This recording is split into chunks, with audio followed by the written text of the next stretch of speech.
आज की क्लास में मैं आपको एक न्यू स्ट्रक्चर सिखाने जा रही हूँ सेल का। टर्म सुना जरूर होगा आपने, दैट इज सेंट्रोसोम। ठीक है, सेंट्रोसोम के बारे में जब भी बात आती है तो सेंट्रोसोम से बच्चे घबराते हैं। बहुत सारी कंफ्यूजन है बच्चों को सेंट्रोसोम के बारे में। उसका सबसे बड़ा रीजन ये है कि पहली चीज तो ये कि सेंट्रोसोम लिखते जरूर है बच्चे कि ये सिर्फ एनिमल सेल में होगा, प्लांट सेल में नहीं होगा। सबसे फर्स्ट डाउट क्या है बच्चों को, इसका वर्क क्या है। उससे भी पहले का डाउट क्या है, व्हाट इज दिस, ये है क्या। और अगर सेंट्रोसोम ये है तो फिर सेंट्रियोल क्या है, सेंट्रोसोम के अंदर सेंट्रियोल है या सेंट्रियोल के अंदर सेंट्रोसोम है। ये सारी कंफ्यूजन बच्चों को सेंट्रोसोम और सेंट्रियोल पढ़ते वक्त होती है। ठीक है, अब आप समझ गए होंगे कि ये टॉपिक जो है जरूरी किस लिए है। तो इसका जरूरी होना इसलिए होता है क्योंकि नेक्स्ट चैप्टर जो मैं आपको कराऊंगी सेल डिवीजन का, तो सेल डिवीजन जब कराऊंगी तो वहां एक स्टेटमेंट लिखा हुआ है, centrioles help in formation of spindle fibres during cell division. अब वापस वहां आप मेरे से पूछिएगा कि मैम इस स्टेटमेंट का क्या मतलब है, इस लाइन का क्या मतलब है।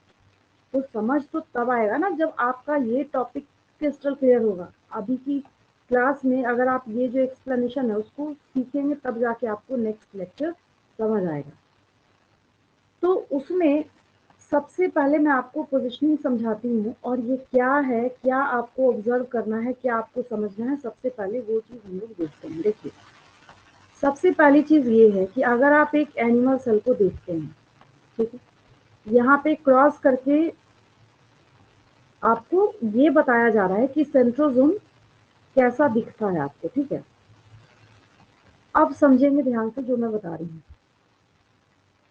ये आपका न्यूक्लियस है, बिल्कुल क्रिस्टल क्लियर दिख रहा है। इसके साथ एसोसिएटेड है endoplasmic reticulum, Golgi apparatus, mitochondria, यहाँ गोल्जी अपरेटस है। मतलब सारी चीजें जो है यहाँ पे आपको अवेलेबल दिख रही हैं। ये जो है ना स्ट्रक्चर जो आपको यहाँ पे नजर आ रहा है, इसको जूम करके हम यहाँ देख रहे हैं। बिल्कुल परफेक्ट जिसको बोलते हैं ना, बिल्कुल परफेक्ट डायग्राम है। इसकी बात अगर मैं करूँ, जैसे प्रीवियस लेक्चर में मैंने आपको सिखाया था ultra structure of cilia and flagella, ठीक उसी तरीके से आज की क्लास में मैं आपको सिखाऊंगी अल्ट्रा स्ट्रक्चर ऑफ सेंट्रियोल। आप एक चीज सबसे फर्स्ट पॉइंट जो आपको याद रखना है, two centrioles are present in one centrosome. मतलब क्या हुआ, जैसे मैंने पहले भी आपको एग्जांपल दिया था, जैसे शंकर भगवान पे जो बेलपत्र आप चढ़ाते हैं तो आप जो 3 पत्ते एक साथ होते हैं ना उसको आप 1 काउंट करते हैं ना। आप क्या करते हैं, उसको 1 काउंट करते हैं। उस ट्रिपलेट को आप वहां पे 1 काउंट कर रहे हैं। तो यहाँ पे एग्जैक्टली उसी तरीके से अगर आप एक सेंट्रोसोम का जिक्र कर रहे हैं तो इसका बोलने का ये मतलब हुआ कि आप ऑब्वियसली 2 सेंट्रियोल्स के बारे में बात कर रहे हैं। यहाँ पे कुछ रटने वाली कोई जरूरत है ही नहीं। ठीक है, ये आपके पास 2 सेंट्रियोल्स हैं। अब एक नेक्स्ट क्वेश्चन आपके ब्रेन में ये जा रहा होगा कि ये जो 2 सेंट्रियोल्स हैं ये ऐसे इस तरीके से हमने क्यों बना रखा है। तो उसके लिए एक बहुत ही सिंपल सी एक्सप्लेनेशन मैं आपको देती हूँ, तुरंत क्विक समझ आएगा। ठीक है, अगर मैं आपसे क्वेश्चन पूछूं कि अगर, थोड़ा छोटा हो गया, इससे थोड़ा बड़ा बना के देखते हैं। देखिए कि अगर मैंने ये ऐसी एक स्ट्रक्चर यहाँ पे ड्रॉ कर दिया और मैंने आप सारे बच्चों से क्वेश्चन पूछा कि इसके बीच का एंगल क्या है, क्या आंसर होगा आपका? आपका क्या आंसर मैम होगा? 90 डिग्री। ठीक है, वेरी गुड। सारे बच्चों का आंसर होगा 90 डिग्री। ठीक है, अब अगर मैं एक काम करूं, ये तो 90 डिग्री ठीक है, फिर मैंने क्या किया, अगर इसको मैं हटा दूं, मैं हटा ही देती हूँ। मेरा ये बोलने का मतलब है कि अगर मैंने ऐसा किया कि एक लाइन मैंने ये ड्रॉ कर दिया और फिर नेक्स्ट लाइन मैंने ये ड्रॉ कर दिया, अब इनके बीच का एंगल क्या है? इसके यहाँ पे कौन सा एंगल है? ये 90 डिग्री, और ये भी 90, 190, सोच के देखिए, है ना? 180 डिग्री, मैम 180। नहीं, टोटल नहीं देखना आपको। मतलब अगर मैं पहले इस साइड का पूछूं तो, मैम 90, और इस साइड का पूछूं तो, मैम 90, तब भी 90। यानी हम ये स्टेटमेंट देंगे कि ये लाइन जो आपको यहाँ पे वर्टिकल लाइन दिख रहा है, ये हॉरिजॉन्टल लाइन के साथ परपेंडिकुलर है, तो बिल्कुल ठीक होगा बोलना, है ना? Yes ma'am. हम बोल सकते हैं कि ये दोनों के दोनों एक दूसरे के साथ कैसे हैं, ये परपेंडिकुलर हैं, ठीक है। अब उसी तरीके से हम ऐसा भी बोल सकते हैं कि अगर हमने क्या किया, यहाँ पे ये एक सेंट्रियोल बनाया और ये हमने दूसरा सेंट्रियोल बनाया,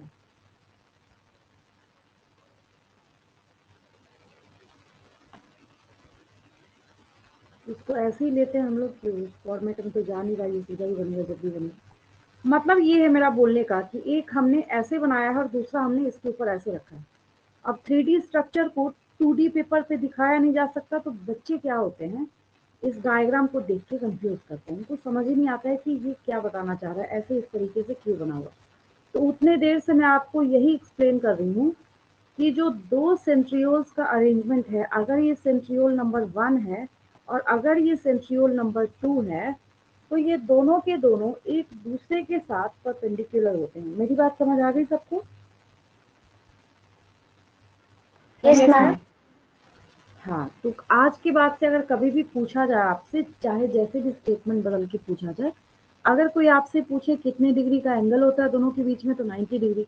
क्योंकि परपेंडिकुलर लाइन जब हम बनाते हैं तो ऑब्वियसली जो उसके बीच का एंगल है वो 90 डिग्री होता ही होता है, उसमें कोई याद करने वाली बात है ही नहीं। याद करना और समझना क्या था कि एकमात्र सेल के अंदर जो दो सेंट्रियोल हैं, जो सेंट्रोसोम के अंदर पाए जाते हैं, मात्र वही एक ऐसा स्ट्रक्चर है जो कि 90 डिग्री का एंगल यहाँ पे रिप्रेजेंट करता है और परपेंडिकुलर प्रेजेंट है।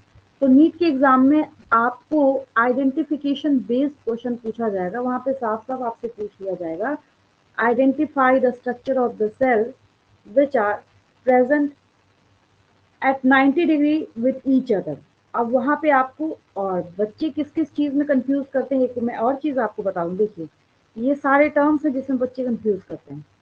अभी आप क्या पढ़ाई कर रहे हैं? सेंट्रियोल, ये भी ठीक है। उसके बाद क्या है आपके पास? सेंट्रोजोम, वो भी ठीक है। फिर मैं आगे पढ़ाऊंगी आपको सेंट्रोमियर। अब वो जानबूझ के क्या करेगा, यहाँ पे देखिए सेंट्री, सेंट्रो, सेंट्रो सब में लगा हुआ है, सब में जमीन आसमान का फर्क है। All the terms are totally different from each other, सब के सब एक दूसरे से अलग हैं। अब अगर एक और चीज मैं पूछूं कि सेंट्रियोल की, सेंट्रोमियर तो खैर दूसरी चीज है, सेंट्रोमियर तो अलग ही है। सेंट्रोमियर जब मैं आपको क्रोमोसोम पढ़ाऊंगी तो उसके बीच का क्या है, ये जो प्राइमरी कंस्ट्रक्शन है उसको बोला जाता है, ठीक है। अगर मैं आपसे क्वेश्चन पूछूं कि सेंट्रोसोम के अंदर सेंट्रियोल है या सेंट्रियोल के अंदर सेंट्रोसोम है, आप तो नहीं कंफ्यूज करेंगे? कौन सा स्टेटमेंट सही होगा? सेंट्रोसोम में सेंट्रियोल्स हैं या सेंट्रियोल्स में सेंट्रोसोम है? मैम सेंट्रियोल्स में सेंट्रोसोम। नहीं, इतने देर से मैं यही तो समझा रही हूँ। नो मैम, सेंट्रोसोम की, सेंट्रोसोम में हाँ ठीक है, देखिए मैं इतने देर से आपको यही समझा रही हूँ कि ये जो सेंट्रोसोम है ना, इसमें ये दो सेंट्रियोल्स हैं, इसको एक साथ हम क्या काउंट कर रहे हैं, वन सेंट्रोसोम। अब आया समझ में? इसको हम लोग क्या काउंट कर रहे हैं, इसको हम लोग one yes ma'am. Centrosome count कर रहे हैं, ठीक है। तो ये आपके पास क्या हुआ, इसकी पोजिशनिंग कैसे प्रेजेंट है, कैसा दिखता है। अब जब समझ आया कि प्रेजेंट कहाँ होता है, कैसे होता है, तभी तो हम आगे की बात करेंगे ना। तभी तो हमने जो इसको कट करा है, हम अगर इसको यहाँ से ऐसे बीचों बीच काट दें, तो काटेंगे तो ऑब्वियस से कट करने के बाद हमें यही तो दिखेगा, ये जो है। अब हमें क्या करना है, इसकी डिटेल्ड एनालिसिस करनी है हमें। ये वही सेंट्रियोल्स हैं जिनके अरेंजमेंट की जब हम स्टडी करेंगे तो हमें 9+0 अरेंजमेंट मिलेगा। क्या मिलेगा हम लोगों को? 9+0 अरेंजमेंट। और सबसे बड़ी बात ये है, और सबसे जो बड़ा कंफ्यूजन है बच्चों के बीच में, कि सेम यही सीलिया है, जैसे एक सीलिया है तो सीलियम यहाँ पे लिखा हुआ है। तो जैसे ही axoneme is the core of cilia and flagella, याद है आपको, यहाँ पे एक्सोनीम है, थोड़ा स्पेलिंग एरर है, आपको पता है व्हाट्स द स्पेलिंग, यहाँ पे एम नहीं होगा, एक्सोनीम, ठीक है। तो यहाँ पे जब इसके अंदर के स्ट्रक्चर के बारे में बात करेंगे, समझेंगे बहुत ध्यान से, मात्र एक इसकी वजह से इस इमेज का मैं यहाँ पे यूज कर रही हूँ, क्योंकि ये भी एक बहुत बड़ा कंफ्यूजिंग पॉइंट है बच्चों के बीच में, समझेंगे ध्यान से। अगर ये सीलिया प्रेजेंट है तो इसके यहाँ से लेके और यहाँ तक का स्ट्रक्चर जो है that possesses 9+2 arrangement, but the basal body of cilia and flagella, basal body मतलब अब आप इसके अंदर चले जाइए जहां से ये निकल रहा है, ठीक है। जैसे इसकी बेसल बॉडी को देखना आप स्टार्ट करेंगे तो आपको क्या नजर आ रहा है, यहाँ पे सेंट्रियोल दिखना स्टार्ट हो जाएगा। क्या दिखना स्टार्ट हो जाएगा? सेंट्रियोल, ठीक है। सेंट्रियोल को जब आप ऐसे काट के क्रॉस सेक्शन करेंगे तो आपको ये नजर आएगा, ये आपको 9+0 अरेंजमेंट नजर आएगा। ये बहुत बड़ा कॉन्सेप्ट हो गया। सेम एक ही स्ट्रक्चर के अंदर मैं आपको दो तरह का कॉन्सेप्ट सिखा रही हूँ। अगर आपसे किसी ने पूछ लिया कि mention the arrangement of ultra structure of cilia and flagella, then answer becomes 9+2 arrangement. But अगर क्वेश्चन उल्टा कर दिया गया, which type of arrangement is represented by ultra structure of basal body of cilia and flagella, सिर्फ मैंने वहां पे basal body लगा दिया, तब जाके आंसर क्या हो जाएगा? 9+0 अरेंजमेंट हो जाएगा। 9+0 अरेंजमेंट मतलब हमने इसको कट किया, क्रॉस किया, फिर हमें क्या नजर आया? हमें ये ऐसे कार्ट व्हील की तरह स्ट्रक्चर जो हम लोगों को नजर आएगा, हम लोगों को दिखेगा, ठीक है। ये भी बहुत ही सिंपल सा, बहुत ही इजी सा, आसान सा डायग्राम है। आपके एग्जामिनेशन पॉइंट ऑफ व्यू से मुझे जो आपको सिखाना था वो मात्र एक ये ग्रीन वाला ही स्ट्रक्चर है, बाकी कुछ भी नहीं है। ये मैंने यहाँ पे इसलिए आपको मेंशन कर रखा है ताकि आपको ये समझ आए कि जो सीलिया का अल्ट्रा स्ट्रक्चर है और इसके बेसल बॉडी के अंदर जो सेंट्रियोल्स प्रेजेंट है, इनका जो अल्ट्रा स्ट्रक्चर है, दोनों टोटली डिफरेंट है, ठीक है। अब इन सब को भूल के अगर सिर्फ इस स्ट्रक्चर के बारे में हम एनालिसिस करें, तब आपको एक स्पेसिफिक अरेंजमेंट जो है वो देखने को मिलता है। क्या देखने को मिलता है? सो देखिए ध्यान से, ठीक है। ये परपेंडिकुलर है, 3D में समझाना बहुत ही मुश्किल है, तो इस वजह से ऐसे आपको इसने हवा में इस तरीके से रख के समझा रखे हैं। Actually both centrioles are perpendicular, दोनों के बीच में 90 डिग्री का एंगल है, ठीक है। अब आपने जब देखा तो आपको क्या नजर आया? अगर आप इसको ध्यान से एनालाइज करेंगे तो यहाँ पे ना ये ट्रिपलेट्स हैं, ये जैसे सीलिया फ्लैजेला की जब पढ़ाई कर रहे थे तो डबलेट था वहां पे माइक्रोट्यूब्यूल्स का क्या था? डबलेट था। यहाँ माइक्रोट्यूब्यूल्स का क्या है? ट्रिपलेट है। पॉइंट नंबर 1, ये क्या हो गया? दोनों के बीच में डिफरेंस हो गया। यहाँ पे जब आप अपनी एनसीईआरटी बुक में देखेंगे तो माइक्रोफाइब्रिल्स वर्ड का यूज किया है, कोई दिक्कत नहीं है। और जब आप गूगल में या फिर कहीं पे भी इमेजेस आप देखेंगे, कुछ बुक्स में भी माइक्रोट्यूब्यूल्स वर्ड का यूज किया गया है। रीजन ये है क्योंकि वो भी ट्यूबुलिन प्रोटीन का बना था और ये भी ट्यूबुलिन प्रोटीन का बना हुआ है, तो उसमें कोई दिक्कत नहीं है, ठीक है। अब वहां पे 9 डबलेट्स थे, यहाँ 9 ट्रिपलेट्स हैं। आप इसके नंबर को काउंट करके चेक कर लीजिए, 1 2 3 4 5 6 7 8 9। सो the number of triplets is 9। यहाँ पे कितना आपको नंबर दिख रहा है? 9 दिख रहा है, ठीक है। बोलने का मतलब हुआ 9 × 3 = 27। यहाँ पे टोटल जो माइक्रोट्यूब्यूल्स है, माइक्रोफाइब्रिल्स है, उनका नंबर कितना हो गया? 27। और अगर नीट के एग्जाम में आपसे क्वेश्चन पूछा जाता है तो मैं बच्चों को बार बार एक ही चीज रिपीट करती हूँ, आपका जो आंसर है वो डिटर्मिन करने का काम आपका ऑप्शन करेगा, वो क्या पूछना चाह रहा है। अगर आपको वहां पे 25, 26, 27, 28 लिखा है तब 27 आंसर होगा। अगर आपको वहां पे 9+0, 9+3, 9+2 लिखा है तब 9+0 आंसर होगा। मेरी बात आप समझ रहे हैं? ऑप्शन देख के आप खुद सीख जाएंगे कि हाँ हमें कौन सा आंसर इसमें सही करना है, ठीक है। फिर उसके बाद जैसे अब स्पोक्स के थ्रू भाई बीच में किसी न किसी चीज से तो जुड़े होंगे ना, ये कुछ तो होगा ना इनको यहाँ पे स्टेबल करने वाला, उसको हम लोग सेंट्रल हब कहते हैं। क्या कहते हैं? सेंट्रल हब कहते हैं, ठीक है। तो ये आपके पास माइक्रोट्यूब्यूल्स जो हैं ट्रिपलेट्स के फॉर्म में है, 9 ट्रिपलेट्स है, टोटल नंबर 27 है। तो क्योंकि 9 ट्रिपलेट्स हैं तो 9 टाइम्स इनको सेंटर से जोड़ने की जरूरत पड़ेगी, जिसके लिए हमें 9 रेडियल स्पोक्स की रिक्वायरमेंट होती है। Ultra structure of cilia and flagella के अंदर भी 9 रेडियल स्पोक्स थे, यहाँ भी 9 रेडियल स्पोक्स हैं। वहाँ पे 9+2 अरेंजमेंट था, यहाँ 9+0 अरेंजमेंट है। जब ultra structure of cilia and flagella देख रहे थे तो वहाँ पे क्या था, बीच में 2 सेंट्रल माइक्रोट्यूब्यूल्स थे। यहाँ पे बीच में कोई माइक्रोट्यूब्यूल नहीं बैठा, सिर्फ एक सेंट्रल हब है बीच में। और अच्छी बात यह है कि इसका नेचर भी प्रोटेनेशियस है, ये सेंट्रल हब भी कैसा है, प्रोटेनेशियस है। ठीक है, अब एक छोटी सी चीज और है, ये आपके बुक में नहीं मेंशन करा हुआ बट आसान है, बहुत ही इजी है। क्योंकि इस लिंकर का नाम जो है ना वो हम लोग क्या देते हैं, हम लोग उसको एसी लिंकर कहते हैं। क्या कहते हैं, एसी लिंकर कहते हैं। क्या मैं बोल रही हूँ, मैं आपको समझाती हूँ, फिर देखिए। अब ये जो ट्रिपलेट्स हैं इसको अगर आप ध्यान से देखें तो आपको क्या दिखेगा, माइक्रोट्यूब्यूल नंबर 1, 2 एंड 3। हमने क्या किया, 1 को बोला ए, 2 को बोला बी, 3 को बोला सी। होता ही अल्फाबेट में भी 1 नंबर पे ए आता है, 2 नंबर पे बी आता है, 3 नंबर पे सी आता है। कुछ नया इसमें है नहीं। ठीक है, अब एक बच्चे ने क्वेश्चन पूछा, मैम हमने इसी को ए क्यों बोला, बाहर वाले को क्यों नहीं बोला। रीजन ये है क्योंकि रेडियल स्पोक्स के थ्रू जोड़ने का काम यही कर रहा है, सेंटर से, सेंट्रल हब के साथ। तो हम क्या करेंगे, इसको ए मानेंगे और यहीं से काउंटिंग हम लोग स्टार्ट कर देंगे। अगर आपको कभी कंफ्यूजन हो, आप सोचे नहीं बाहर से अंदर की तरफ करते हैं, तो नहीं, ये हो गया ए बी सी। फिर जब इसकी बात करेंगे तो फिर तो वापस वही स्टोरी चलेगी ना, ए बी और सी। भले ही लिखा हुआ ना हो लेकिन आपको पता है सब में ए बी और C, A B C, A B C, A B C. तो एक और चीज जब आप ध्यान से देखेंगे तो आपको एक और चीज एनालाइज करने को मिलेगी यहाँ पे, कि जो ये ट्रिपलेट्स हैं, ट्रिपलेट्स में एक ट्रिपलेट का जो सी वाला माइक्रोट्यूब्यूल है वो दूसरे ट्रिपलेट के ए वाले माइक्रोट्यूब्यूल के साथ जुड़ा हुआ है। C with A, C with A, C with A, हर जगह की यही स्टोरी है। हमने क्या,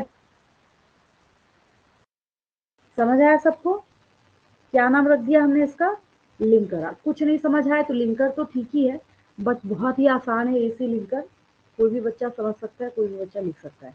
तो मैंने आपको बताया इसको हम लोग क्या कहते हैं, इसको हम लोग एसी लिंकर कहते हैं। ठीक है, और अगर ये लिंकर यहाँ पे प्रेजेंट नहीं हुए और ये लिंकर यहाँ पे अवेलेबल नहीं हुए तो क्या होगा, सोचिए, सोच के देखिए। अगर हम ये सारे लिंकर को गायब कर दें तो क्या होगा। मैम माइक्रोट्यूब्यूल्स एक साथ नहीं रहेंगे। और ये ना ऐसे वेव करता रहेगा भाई, कोई चीज तो चाहिए ना इसको फिक्स करने के लिए। इन्होंने एक इवन स्पेस के साथ अपना अरेंजमेंट कर रखा है, तो वो इवन स्पेस मेंटेन करने में हेल्प कौन करेगा, इसी लिंकर। यही तो बताएगा ना भाई तुमको, यहाँ पे ना ऐसे प्रॉपर डिस्टेंस मेंटेन करके रखना है, मतलब बिल्कुल गैप जो अब पता चला कि ये एसी लिंकर रहेगा नहीं, ये इसके ऊपर ओवरलैप कर गया, ये सारी प्रॉब्लम्स आनी स्टार्ट हो जाएगी। तो यहाँ पे इसको प्रॉपर शेप जो है वो किसने प्रोवाइड कर रखा है, एसी लिंकर की भी अपनी इंपॉर्टेंस है। अगर यहाँ पे ये रेडियल स्पोक्स ना प्रेजेंट हो और एसी लिंकर को जोड़ दे फिर क्या करेगा ये, तब भी यहाँ पे प्रॉपर जो आपको सिलिंड्रिकल स्ट्रक्चर। हाँ, एक और चीज है, स्टेटमेंट जब हम लोग लिखेंगे वहां पे मैं आपको बताऊंगी, इट्स अ सिलिंड्रिकल स्ट्रक्चर, इसका शेप कैसा है, सिलिंड्रिकल है। तो सिलिंड्रिकल स्ट्रक्चर तो तभी बन सकता है ना जब सारे स्पोक्स का जो लेंथ है बिल्कुल इक्वल होगा। ये सुनो, अगर हम स्पोक्स का लेंथ कम ज्यादा कर देंगे तो सिलिंड्रिकल होगा क्या, सोच के देखिए, नहीं होगा, है ना। सवाल ही नहीं उठता कि वो क्या हो जाए, सिलिंड्रिकल हो जाए। तो हम स्टेटमेंट ही यहाँ पे बोलते हैं कि centrosome is a specific organelle that usually contains two cylindrical structures called centrioles. ये जो दो आपको cylindrical structures दिख रहे हैं, these are centrioles. ठीक है, और both centrioles in a centrosome lie perpendicular to each other, है या नहीं, लिख सकते हैं अब आप, याद हो गया सारे बच्चों को, lie perpendicular to each other। ठीक है, और जब इसके अल्ट्रा स्ट्रक्चर के बारे में हम लोग बात करते हैं तो इसको देख के आप क्या बोल सकते हैं, that possesses the cartwheel like structure.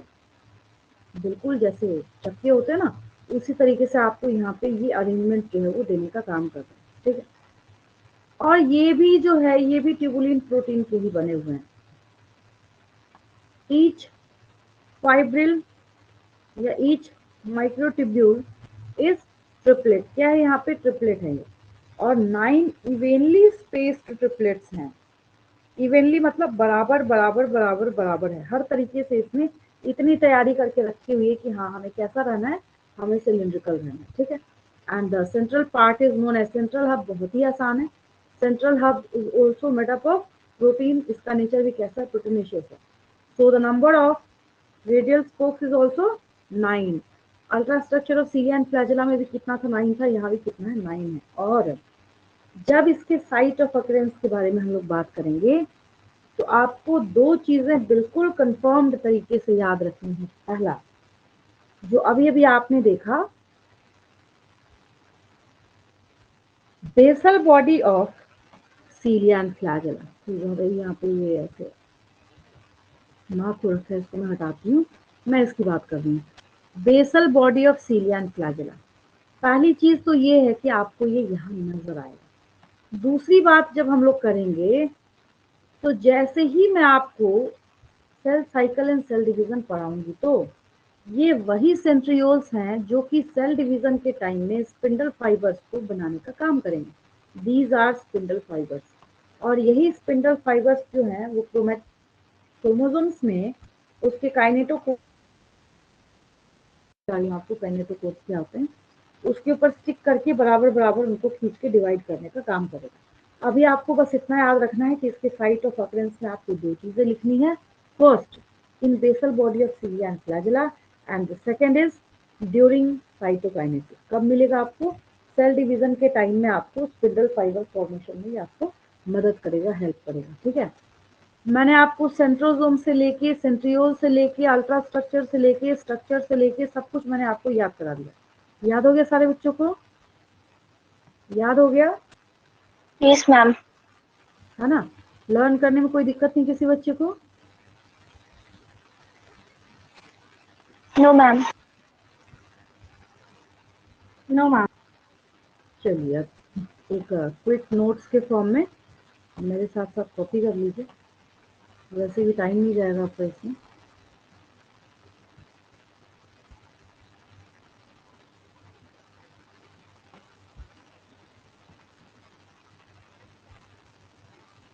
Structure की रिक्वायरमेंट है इसलिए इसको रखते हैं।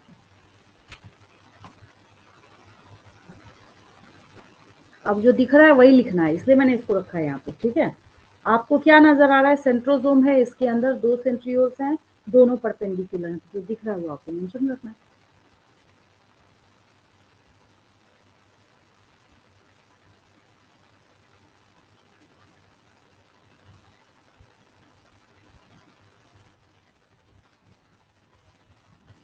सेंट्रोसोम आपने अभी अभी सीखा है।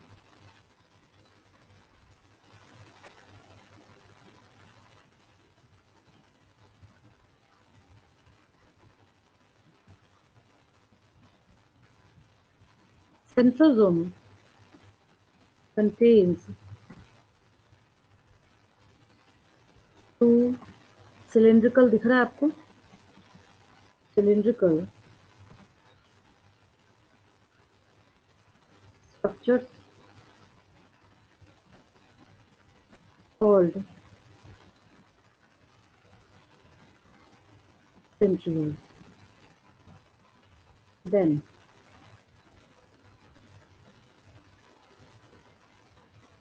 both centrioles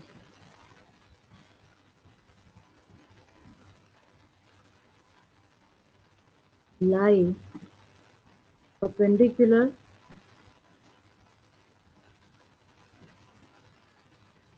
to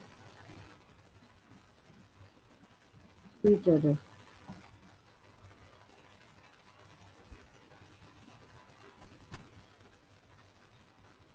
Ultrastructure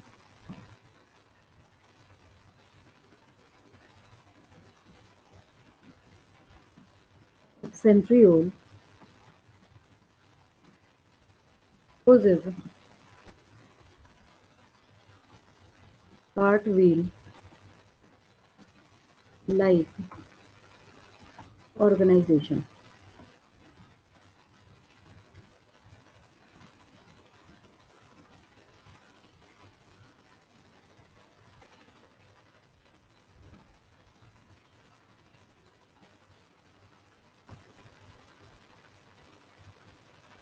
चलिए इस पेज का स्क्रीनशॉट लेंगे। ये तो बेसिक बात हो गई, ये आपने यहाँ पे देखा, हाँ उसी को आपने यहाँ पे लिख रखा है। कोई भी चीज इसमें एक भी ऐसे सिंगल चीज नहीं है ना जो बच्चा बोले कि हमें रटने की जरूरत पड़ रही है, समझने में दिक्कत आ रही है। बस इतना है जैसा आपको दिख रहा है वो आपने यहाँ पे मेंशन कर रहा है। हाँ मैम एक सेंट्रोसोम में 2 ही सेंट्रियोल्स होंगे। हाँ हाँ हाँ ठीक है। Okay ma'am. और जो आपको यहाँ पे नजर आ रहा है ना, ये 9+0 अरेंजमेंट और ये जो ट्रिपलेट दिख रहे हैं वो तब दिखेगा जब हम एक सेंट्रियोल का क्रॉस सेक्शन करेंगे। बात समझ आ रही है? ठीक है, तब जाके हमें वो दिखेगा।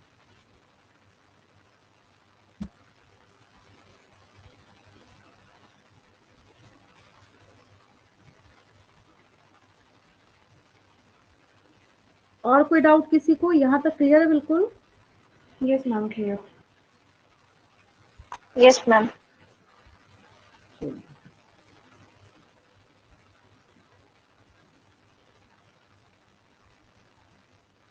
अब देखिए नेक्स्ट जो आपने देखा है, ये देखिए इस डायग्राम के बारे में लोग बात करें। ये डायग्राम देखा अभी आपने, ये देखिए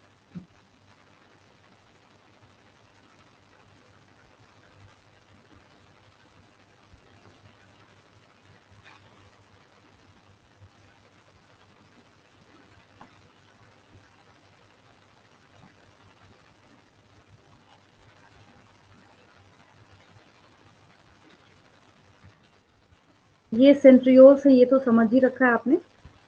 बस हमें ये लास्ट वाला जो डायग्राम है मतलब लेफ्ट कॉर्नर का, बस हमें इसकी रिक्वायरमेंट। सेंट्रियोल का तो अल्ट्रा स्ट्रक्चर देख ही रहेंगे।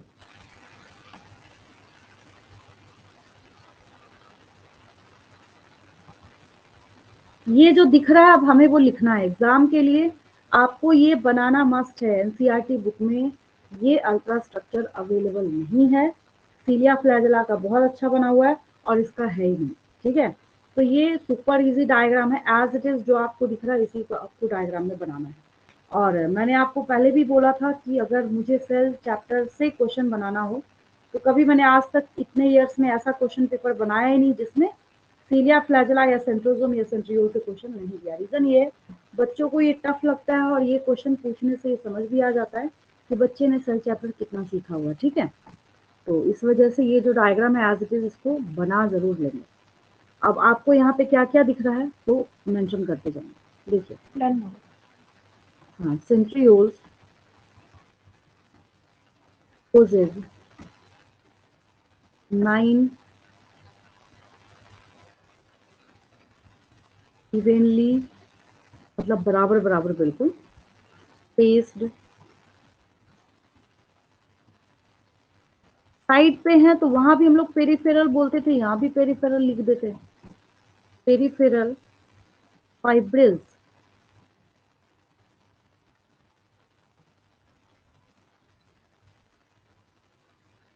Of tubulin protein. ठीक है, उसके बाद सब के सब क्या है, ट्रिपलेट है। दिख रहा है आपको यहाँ पे ना, A B C A B C A B C सबके सब क्या है, ट्रिपलेट है। तो फिर हम लोग लिखेंगे each of the peripheral fibril is a triplet।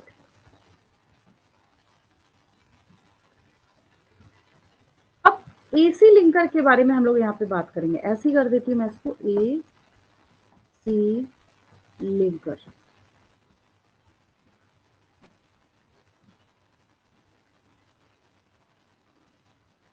The adjacent मतलब आसपास वाले आजू बाजू वाले उनको एडजेसेंट बोला जाता है। कैसे? मैं आपको मिडिल लैमेला सिखा रही थी तो मैंने आपको बोला adjacent plant cells are joined by middle lamella.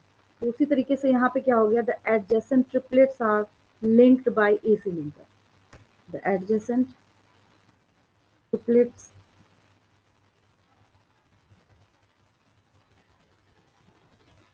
are linked by AC linker.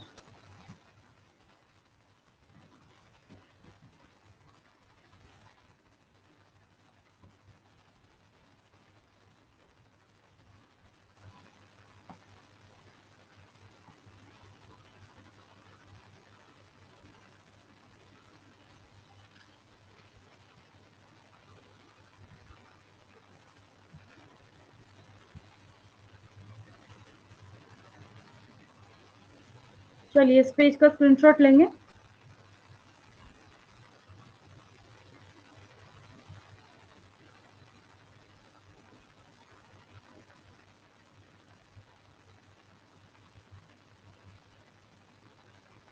हो गया, done.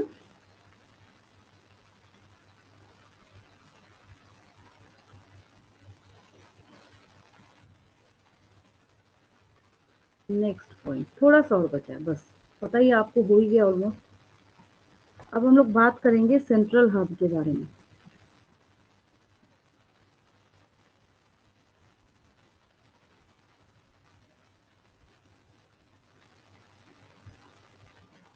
The central part of the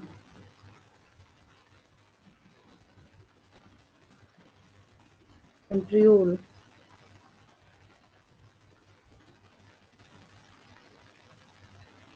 is also proteinaceous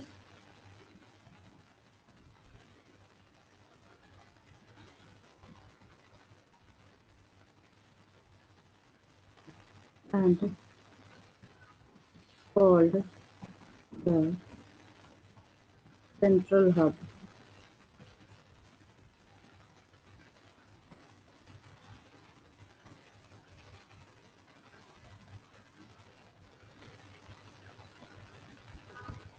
उसके बाद बचा radial spokes.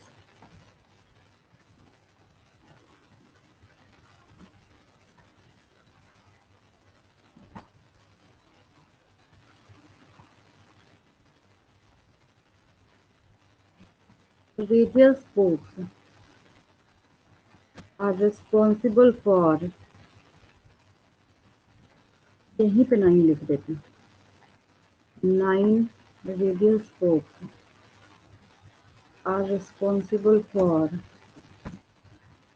joining of peripheral fibrils with central hub. बस हो गया, उसके साथ ये जोड़ने का काम करेगा. लास्ट पॉइंट सिर्फ क्या बचा है, साइट ऑफ अकरेंस बचा है, बस बाकी डन हो गया. समझने के बाद देखिए टाइम नहीं लग रहा, 5 मिनट में पूरा ही नोट हो जा रहा है. और इतना लिखने के बाद सवाल ही नहीं होता है कि हाफ मार्क्स भी कट हुआ आपका. ठीक है. और जहाँ तक बात है इसके बिल्कुल MCQ वाइज बात करें या वन वर्ड आंसर की बात करें तो कुछ भी कहीं से आपका मिस नहीं होगा. चलिए इस पेज का स्क्रीनशॉट लेंगे.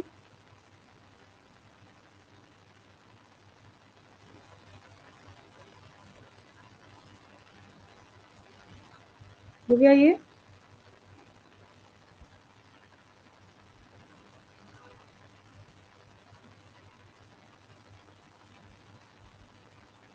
मेरी वॉइस जा रही है? Yes ma'am. चलिए लास्ट पॉइंट रहेगा.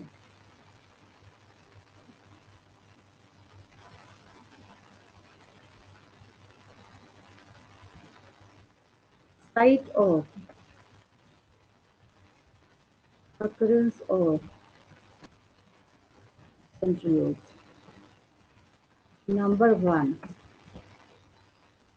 in basal body of cilia and flagella. वही याद करना.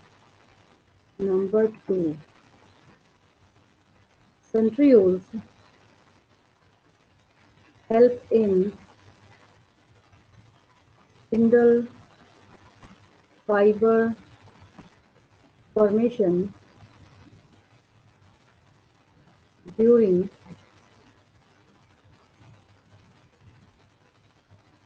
cell division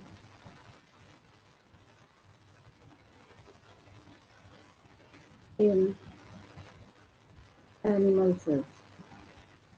बस इतना ही याद रखना। इस पेज का लेंगे स्क्रीनशॉट।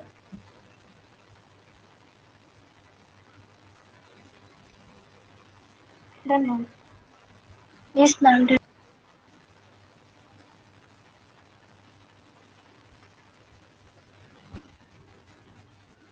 सेंट्रोसोम सेंट्रियोल समझने में कोई दिक्कत किसी को?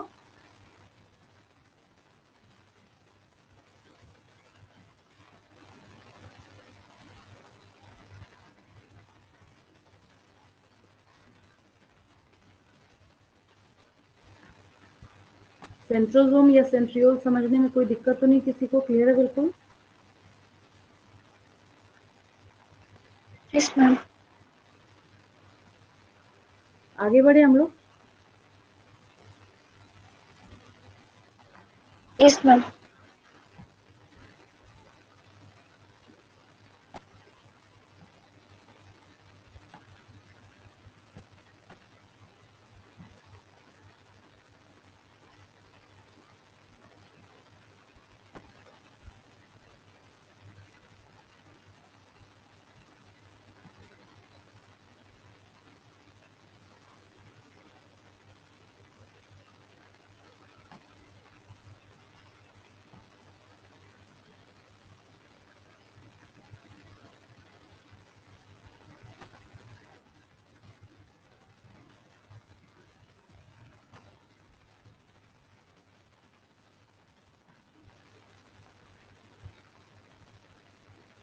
Nucleus, last organelle of cell according to your book. कहने को ये क्या है? Monitor of the cell, guide of the cell, head of the cell. बचपन से सुनते आ रहे हैं, मतलब जब से सेल चैप्टर बच्चों ने पढ़ रखा है, हमेशा न्यूक्लियस न्यूक्लियस न्यूक्लियस सुनते जा रहे हैं, ठीक है। और इसके साथ ही जो क्रोमैटिन का पूरा डिस्कशन है, एक्सप्लेनेशन है, यहाँ पे तो वैसे भी ब्रीफ है, वो आपको क्योंकि इसके साथ इंक्लूडेड है, तो किसी भी बुक में जब आप नोटिस करेंगे तो ये न्यूक्लियस जो है वो हमेशा आपको लास्ट में पढ़ाया जाता है, ठीक है। तो फर्स्ट पॉइंट तो वही लिखेंगे हम लोग कि nucleus is known as monitor of the cell, guide of the cell, head of the cell. Nucleus के स्ट्रक्चर को जब आप एनालाइज करेंगे तो न्यूक्लियस में क्या खासियत है, या न्यूक्लियस के अंदर कौन सी चीज स्पेशल है, कि बचपन में जब आप सेल को ड्रॉ करते थे तो करते क्या थे, एक यूनिफॉर्म लाइन बना के न्यूक्लियस बना देते थे आप लोग। लेकिन अब जब अभी के पॉइंट ऑफ व्यू से अगर आप बनाए या ड्रॉ करें तो आप एक चीज वहां पे नोटिस करेंगे। अब जैसे देखिए, ये आपके पास सेल का एक डायग्राम है, ठीक है। भले ही किसी ने भी डायग्राम लगाया हो, लेकिन ये सेल का डायग्राम है और इसमें ये न्यूक्लियस का डायग्राम यहाँ पे बना हुआ गलत है ये, ठीक है। गलत इसलिए है क्योंकि इसमें न्यूक्लियर पोर नहीं बना हुआ है। तो मैं अभी क्या बोल रही थी आपको कि जब आप बचपन में बनाते थे ना, तो आप यही डायग्राम बनाते थे। बच्चों को उस वक्त इतनी समझ नहीं होती कि हमें इसके अंदर न्यूक्लियर पोर भी बनाना है, और बीच में तो कुछ ज्यादा ही कुछ पता नहीं क्या बना हुआ है, कुछ समझ ही नहीं आ रहा है। तो ये तो हुई छोटे बच्चों वाली बात, ऐसे ही बनाते हैं, ठीक है। बट ये डायग्राम गलत है, टोटली रॉन्ग है। आप अगर मेरे सामने बना के लाएंगे तो मैं पूरा क्रॉस कर दूंगी, ठीक है। न्यूक्लियस का ये डायग्राम तो ये टोटली रॉन्ग है। मैं बता रही थी पहले आप ऐसे बनाते थे, बट अब ऐसे नहीं बनाएंगे, ठीक है। अभी आपको जो बनाना है वो क्या है, आपको बीच बीच में यहाँ पे ऐसे माइन्यूट से स्पेसेस बनाने हैं। स्पेस का ये मतलब नहीं गेट जैसा ओपन बना दिया, बहुत ही माइन्यूट स्पेसेस हैं, थोड़ा सा स्पेस आपको देना है। क्यों देना है? क्योंकि उसके लिए एक टर्म भी है, न्यूक्लियर पोर। हम क्या बोलेंगे, ये न्यूक्लियर पोर है। तो जब हम लोग सेल को एनालाइज करते हैं तो सेल की एनालिसिस में आपने एक और चीज कौन सी सीख रखी है कि भाई अगर न्यूक्लियस बैठा है कहाँ सेल के अंदर, तो ऐसा तो है नहीं बिल्कुल गेट बंद करके क्लोज करके वो बैठ जाएगा अंदर, वैसा भी नहीं। ठीक है, इसका मतलब क्या है कि अगर सेल है तो उसको क्या करना पड़ेगा, आउटर सेल के साथ, जैसे यहाँ पे आपके पास एग्जांपल है ये प्लांट सेल का, ठीक है, ये सही है, इसमें गलत नहीं है, ये आपके पास एक डायग्राम है। तो आप एक चीज यहाँ पे जब नोटिस करेंगे तो ये देखिए पोर है, पोर है, पोर है, तो थोड़ा थोड़ा स्पेस जो है हमने यहाँ पे छोड़ रखा है। ये प्लांट सेल है, ऑब्वियस है, इतना अच्छा प्रोमिनेंट आपको सेल वॉल दिख रहा है तो ऑब्वियस है कोई भी बच्चा बोलेगा कि क्या है ये प्लांट सेल, ठीक है। तो न्यूक्लियस होता तो दोनों के पास है, प्लांट सेल में थोड़ा सा ये पेरिफेरल चला जाएगा क्योंकि जो सेंट्रल वैक्यूल है इसने इसको पुश कर रखा है, एनिमल सेल में सेंट्रल पोजीशन ऑक्यूपाई करेगा न्यूक्लियस पर, इतना सा बात। अब देखिए आगे, तो हमें अगर चीजों को साइटोप्लाज्म से न्यूक्लियस के अंदर भेजना होगा तो कौन करेगा, न्यूक्लियस को। और न्यूक्लियस को किसी भी चीज को, किसी भी मटेरियल को जब अंदर से बाहर भेजना होगा तो कौन करेगा, न्यूक्लियस को, ठीक है। तो इस न्यूक्लियस के अंदर जो यहाँ पे फ्लूइड भरा है इसको भी न्यूक्लियोप्लाज्म बोलेंगे हम लोग। प्लाज्म तो है ये, न्यूक्लियस के अंदर है तो हमने इसका टर्म रख दिया न्यूक्लियोप्लाज्म। क्या बोला, न्यूक्लियोप्लाज्म। तो हम लोग एक स्टेटमेंट क्या लिखेंगे, जब इसके एक्सप्लेनेशन की बारी आएगी या आपसे अगर कोई पूछेगा कि what is the presence of significance of these nuclear pores in nucleus, तो आपको वहां पे लिखना है nuclear pores help in transportation of materials number 1 from nucleoplasm to cytoplasm and number 2 is from cytoplasm to nucleoplasm। Cytoplasm मतलब बाहर से अंदर भेजेगा और न्यूक्लियोप्लाज्म तो साइटोप्लाज्म का मतलब है कि अंदर से बाहर भेजने का काम करेगा। तो ये रही बात किसकी, न्यूक्लियर पोर्स की, ये भी समझ आ गया आपको। फिर हम लोग जब यहाँ पे बात करते हैं तो बहुत ही आसान सा, आपको यहाँ पे क्या दिख रहा है, न्यूक्लियर मेम्ब्रेन दिख रहा है, ठीक है, ये दोनों न्यूक्लियर मेम्ब्रेन। फिर यहाँ पे इसके अंदर क्या है, ये क्रोमैटिन है। और जो site of occurrence of genetic material जहाँ पे काफी डेंस होता है वो क्या हो गया, पोर्शन ऐसा ही माइक्रोस्कोप के अंदर स्पॉट किया जाता है, तो इसको हम लोग न्यूक्लियोलस कहते हैं। क्या कहते हैं, न्यूक्लियोलस कहते हैं, ठीक है। और जब मैंने सेल चैप्टर स्टार्ट कराया था तभी मैंने आपको ये बात बता रखी है, nucleus was discovered by Robert brown, ठीक है। तो इसमें जो आपको यहाँ पे क्रोमैटिन दिख रहा है, तो ये क्रोमैटिन कभी भी विदाउट स्टेनिंग नहीं दिख सकता। कभी भी बायो में माइक्रोस्कोपिक ऑब्जर्वेशन करने के लिए जब हम किसी चीज को कलर करते हैं तो हम लोग उसको स्टेनिंग कहते हैं। नहीं करेंगे स्टेनिंग, बच्चे का क्वेश्चन होता है मैम नहीं करेंगे तो क्या होगा, नहीं करेंगे तो कोई बात नहीं, आपको माइक्रोस्कोप के अंदर नजर नहीं आएगा। तो सबसे पहली बार जब दिखा था तो ये स्टेन करने पर ही नजर आया था। और क्रोमा मतलब कलर होता है, CHROMA, क्रोमा मीन्स कलर होता है, ठीक है। तो नाम इसका रख दिया गया क्रोमैटिन। और क्रोमैटिन टर्म किन्होंने दिया था, फ्लेमिंग ने दिया। किन्होंने दिया था, फ्लेमिंग ने दिया था, ठीक है, वो सब मैं आपको नोट कर दूंगी। और एक और इम्पोर्टेंट बात यहाँ पे, दोनों न्यूक्लियर ध्यान देंगे, जो येलो कलर आपको यहाँ पे नजर आ रहा है ये बीच में, तो स्पेस तो है, चाहे बहुत ही माइन्यूट सा स्पेस हो, मैं इसकी बात कर रही हूँ। The space between outer nuclear membrane and inner nuclear membrane is known as, क्या बोलेंगे हम लोग उसको, हम लोग उसको बोलेंगे पेरीन्यूक्लियर स्पेस। और इतना कम होता है, ये बहुत ही कम स्पेस ऑक्यूपाई किया है, मात्र ये जब आप देखेंगे तो कितना होगा, 10 to 50 नैनोमीटर, 10 से 50, 10 to 50 नैनोमीटर, ठीक है।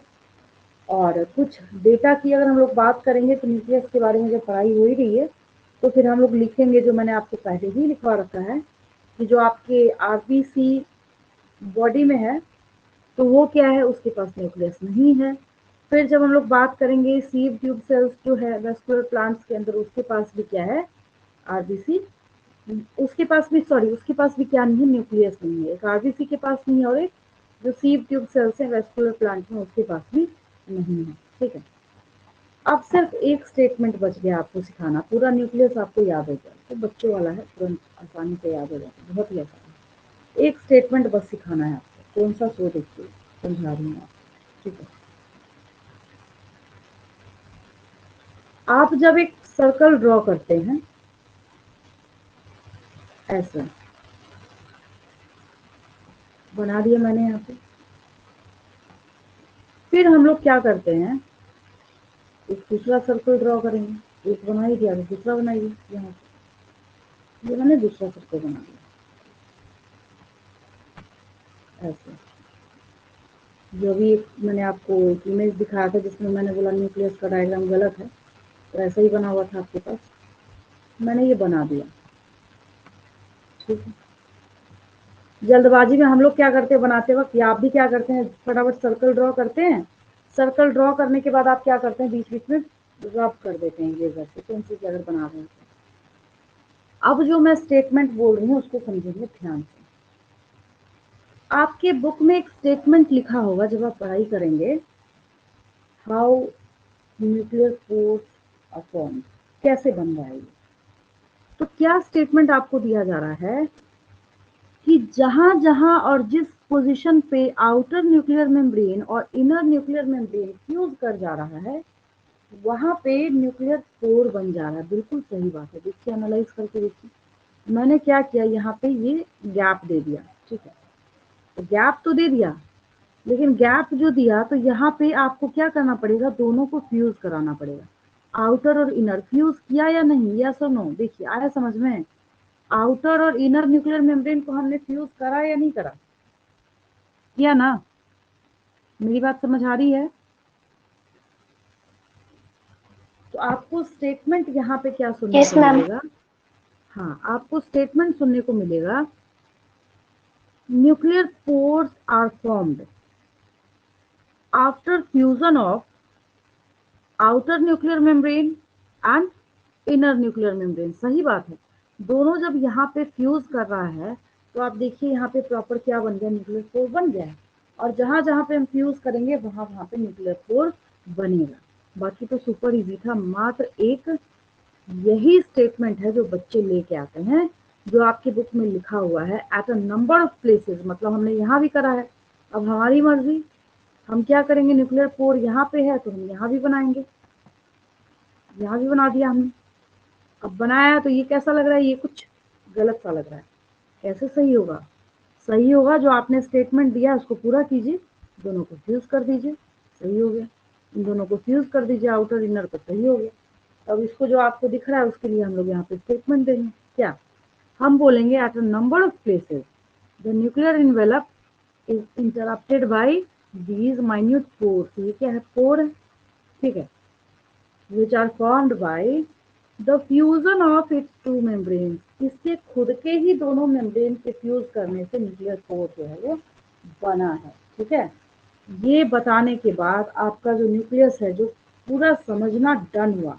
अब इसके अंदर के बारे में, क्रोमोसोम के बारे में हम लोग बाद में बात करेंगे, पहले मुझे ये बताएंगे कि न्यूक्लियस आपको समझ आया या नहीं आया, समझ आया सबको।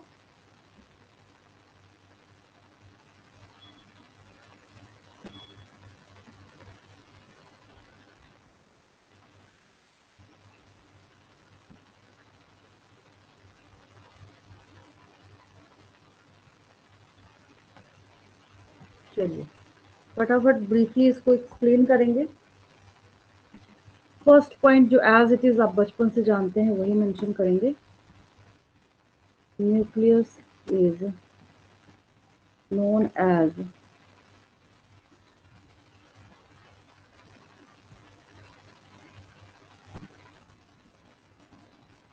मॉनिटर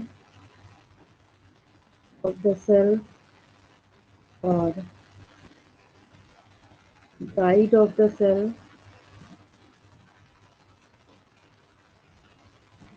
और head of the cell। इसमें कुछ भी नया नहीं है, ये आप बचपन से सुनते आ रहे हैं, ठीक है। देन फिर जब हम लोग बात करेंगे यहाँ पे आगे, nucleus was discovered by Robert Brown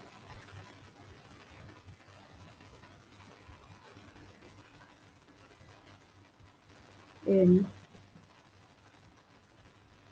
1831। बहुत ही ओल्ड टाइम था। और एक और नेम है तो लगे हाथ दोनों को साथ ही करेंगे हम लोग।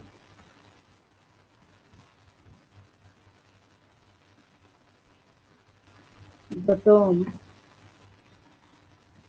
टोमेटिन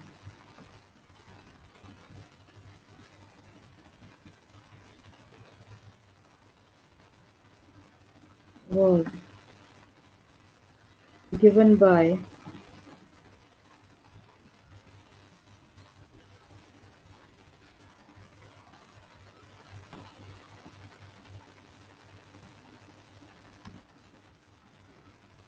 him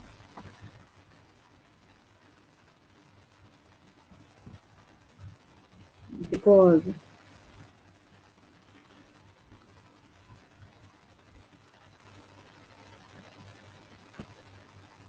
these are observed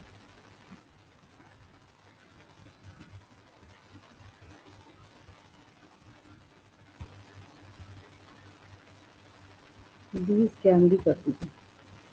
these only observed after staining। उसके पहले आपको दिख ही नहीं सकता।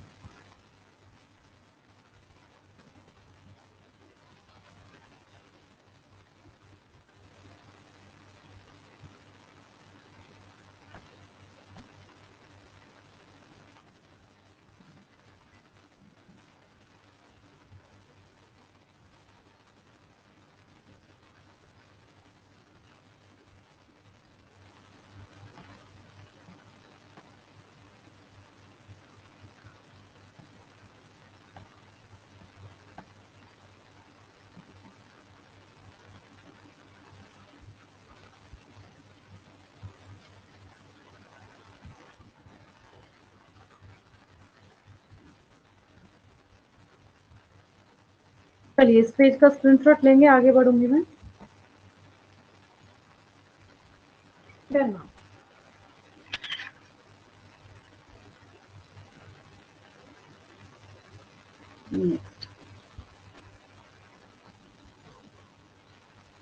जो यहाँ पे लेबल है ना, एक चीज मैं सिखाती हूँ आपको। सेल चैप्टर की सबसे अच्छी बात ये है, आपको जो लेबल्स दिख रहा है ना, घबराना नहीं है कभी भी एग्जाम में हमें क्या पहले लिखना है क्या बाद में लिखना, नहीं लिखना है। जो आपको लेवल्स नजर आ रहे हैं, न्यूक्लियर मेम्ब्रेन आपको लिख देना है। न्यूक्लियर पोर लेवल करेंगे आप, आपको मेंशन कर देना है। अब न्यूक्लियर पोर लिखेंगे तो उसका सिग्निफिकेंस भी वहां पे मेंशन कर देंगे। फिर न्यूक्लियोलस लिखेंगे, ऐसे कर करके उसको कंप्लीट कर देंगे।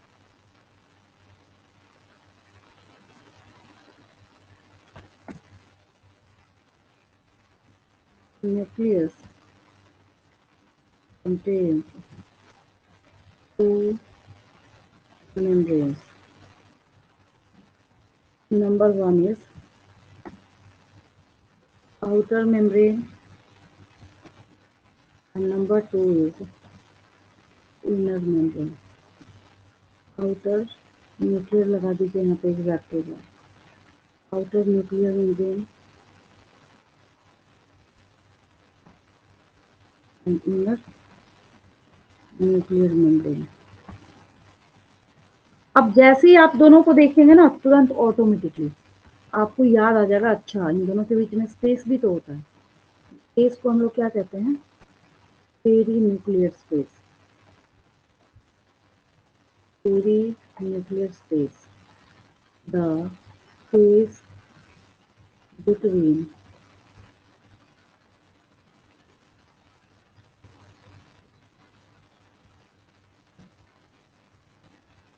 outer nuclear membrane and inner nuclear membrane।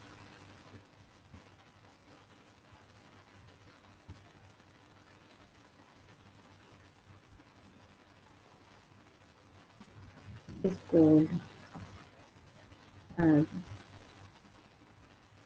perinuclear space.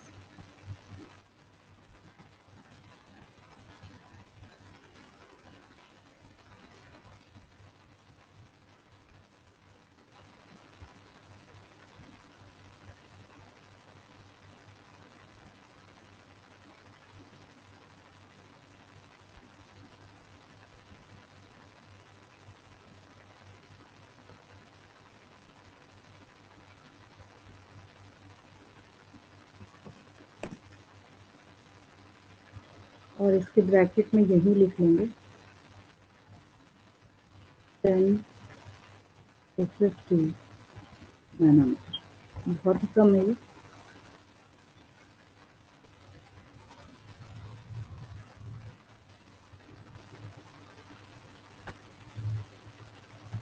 चलिए इस पेज का स्क्रीनशॉट लेंगे।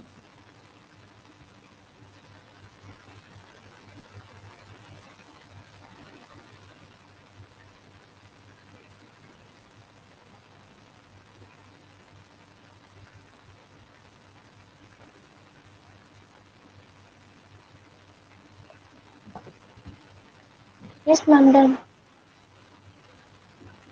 न्यूक्लियर पोर,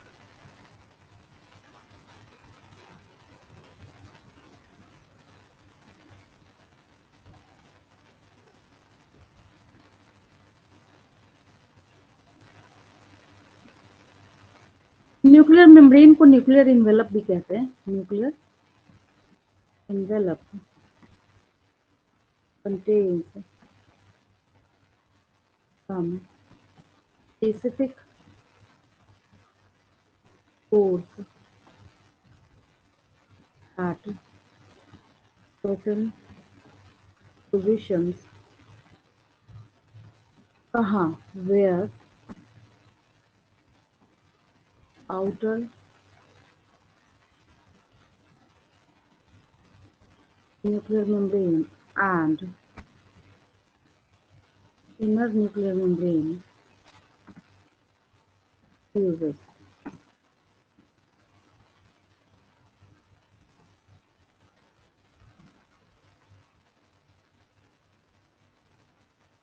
क्या है इसका significance? Significance of nuclear membrane, नहीं nuclear pour,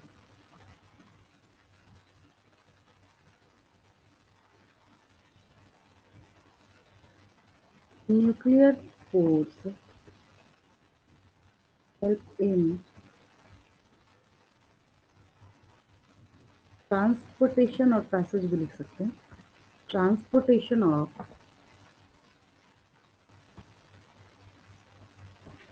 materials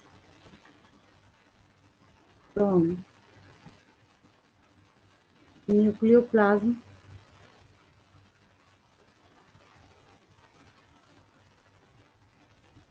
to cytoplasm and from cytoplasm to nucleoplasm.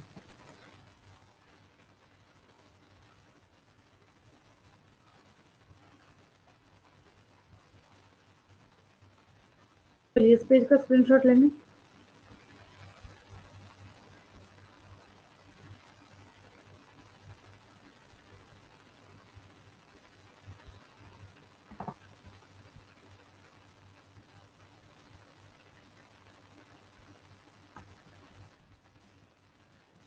Nucleoplasm अभी लिखा तो याद आया, ये भी लिखना था, है ना?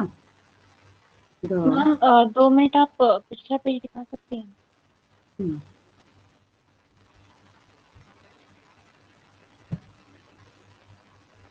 Thank you ma'am.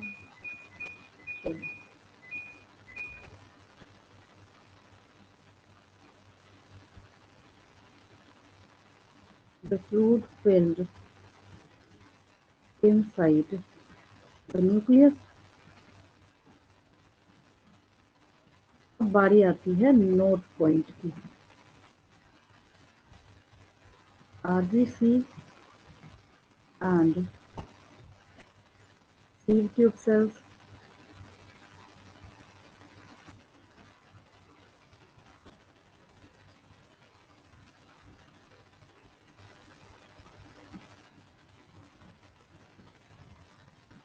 of vascular plants lack nucleus। Jin plants के पास जाइलम प्लस फ्लोएम दोनों प्रेजेंट होता है उनको वेस्कुलर प्लांट्स कहते हैं। इनके पास इनका खुद का न्यूक्लियस नहीं होता। फिर उसके बाद हम लिख देंगे यहाँ पे under microscopic observation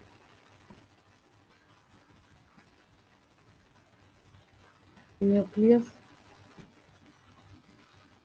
also poses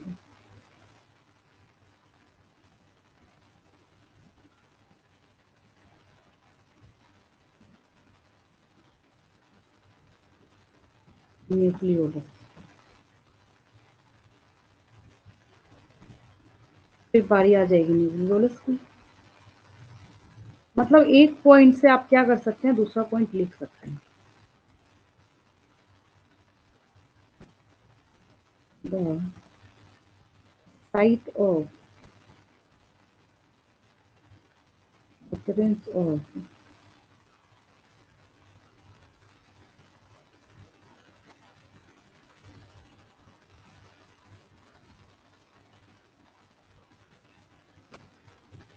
genetic material।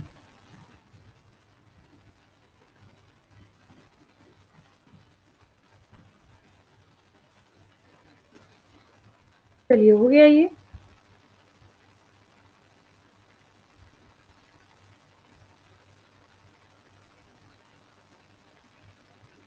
Yes ma'am done. Yes ma'am. और न्यूक्लियो हाँ न्यूक्लियोलस कोई मेम्ब्रेन बाउंड स्ट्रक्चर नहीं है, कोई मेम्ब्रेन वगैरह नहीं है इसके पास।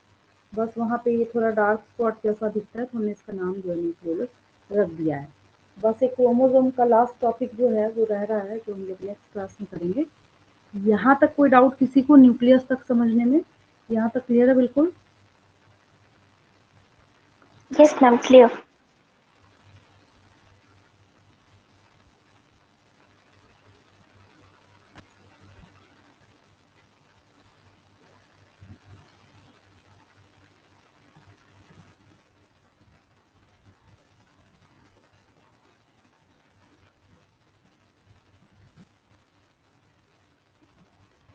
असाइनमेंट क्वेश्चंस करेंगे मेरे साथ तो?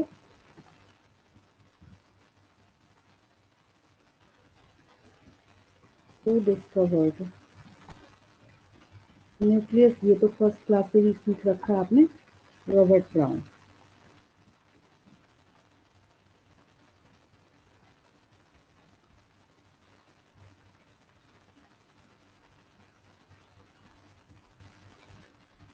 सेकंड क्वेश्चन है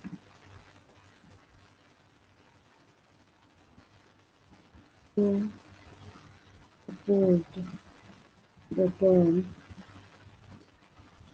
chromatin। आंसर हम लिखेंगे seven.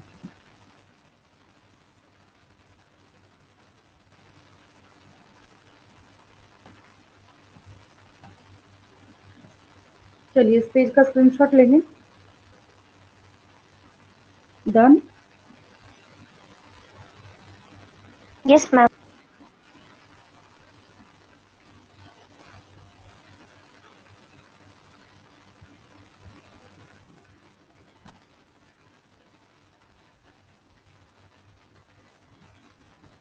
Mention the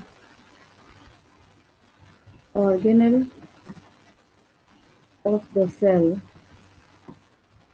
which is associated with outer nuclear membrane। देखिए ये मैंने नोट्स में नहीं लिखा है क्योंकि कई बार मैंने आपको ये बात बताई है। आउटर न्यूक्लियर मेम्ब्रेन के साथ क्या बनाते थे आप जब ड्रॉ करते थे तो एंडोप्लाज्मिक रेटिकुलम। याद आया? हाँ endoplasmic reticulum.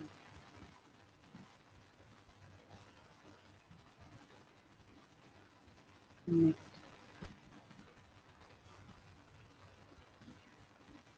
if the term for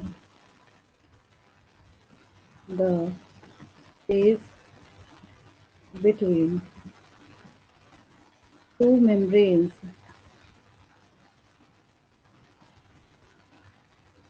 of nucleus, perinuclear space.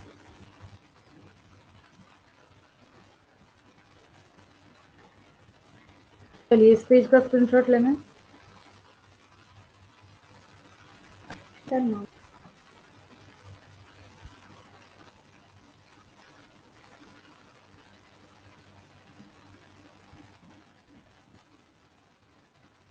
Mention the arrangement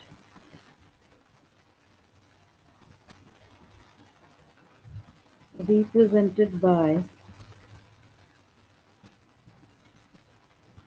basal body of cilia. 5-star question है। क्या लिखेंगे? आंसर है इसका 9+0 अरेंजमेंट।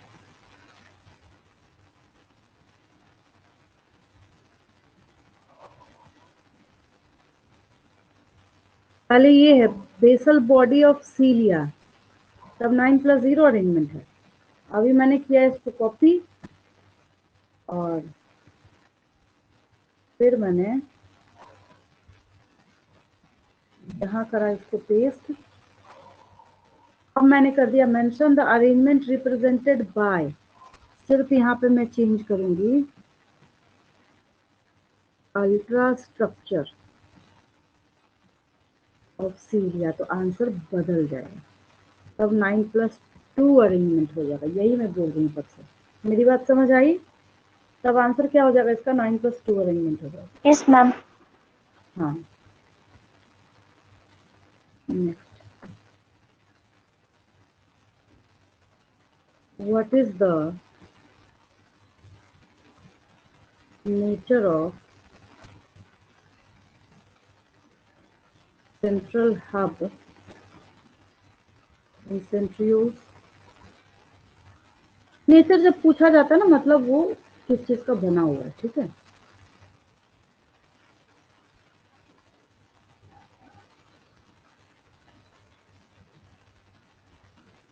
आंसर में लिख लेंगे प्रोटोनेशियस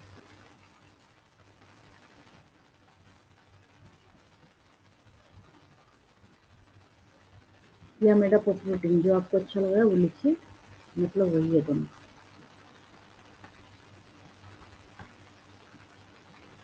चलिए इस पेज का लेंगे screenshot.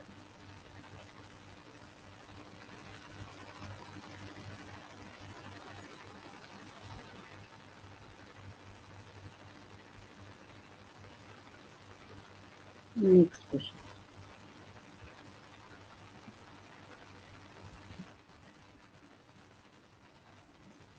How many radial spokes are present in basal body of cilia? इसका भी नंबर 9 ही होगा। अगर मैं यहाँ पे अल्ट्रा स्ट्रक्चर ऑफ सीलिया लिख दूँ तब भी 9 ही होगा, भले वहाँ डबलेट था या ट्रिपलेट है, ठीक है। 9, 9th और 10th क्वेश्चन आप जानते हैं। 9th क्वेश्चन लिखिए, एक्सप्लेन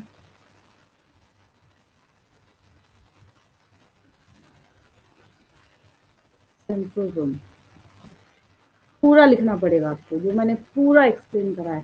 सेंट्रोसोम के अंदर सेंट्रियोल है, उसका अल्ट्रा स्ट्रक्चर कैसे आप लिखना पड़ेगा। 10th क्वेश्चन, राइट और detailed note on nucleus. Last के बोथ क्वेश्चंस जो है वो 5-5 मार्क्स के, ठीक है। लास्ट में बच्चे बोलते हैं मैम हमें आपने लॉन्ग क्वेश्चन नहीं बताया, लॉन्ग क्वेश्चन बता दीजिए, क्योंकि आप ध्यान नहीं देते उस वक्त, इसलिए मैं साथ के साथ आपको बताती चलती हूँ। लास्ट के 2 क्वेश्चन आपके एग्जामिनेशन के लिए 5 मार्क्स के क्वेश्चन। बिल्कुल क्लियर है आज की क्लास सबको?